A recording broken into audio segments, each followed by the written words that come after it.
બાંગ્લાદેશમાં હિન્દુઓ પર થતા અત્યાચારોના વિરોધમાં ડીસા શહેરમાં હિન્દુ માનવ રક્ષક સમિતિ દ્વારા બગીચા સર્કલથી મૌન રેલી કાઢી પ્રાંત અધિકારીને આવેદનપત્ર પાઠવવામાં આવ્યું અને હિન્દુઓ પર થતા અત્યાચારના વિરોધમાં વિવિધ બેનર સાથે મૌન રેલી યોજાઈ.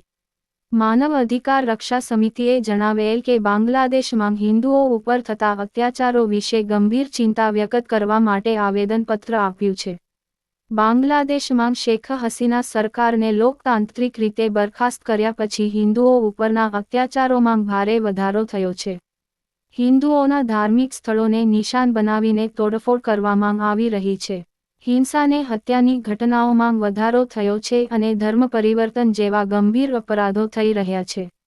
આ પરિસ્થિતિ ખૂબ જ ચિંતાજનક છે અને આંતરરાષ્ટ્રીય સમાજ માટે પણ શરમજનક છે. સરકારની જવાબદારી છે કે પોતાના નાગરિકોની સુરક્ષા કરે અને કોઈપણ પ્રકારના અત્યાચારોને રોકે.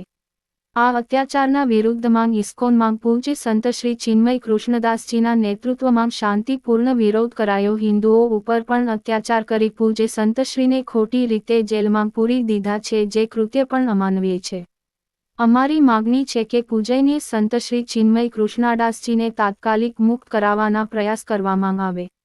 બાંગ્લાદેશમાં હિન્દુ પર થતા અત્યાચારોને તાત્કાલિક બંધ કરાવવો, પીડિતોને ન્યાય અપાવવો અને ગુનેગારો સામે કડક કાર્યવાહી કરવા, અત્યાચારોને રોકવા માટે કાયદા અને વ્યવસ્થાની સ્થિતિમાં સુધારો કરવો જેવી માંગ સાથે રેલી યોજી વિરોધ પ્રદર્શન કરી મૌન રેલી કાઢી પ્રાંત અધિકારી નેહાબેન પંચાલને આવેદનપત્ર પાઠવ્યું.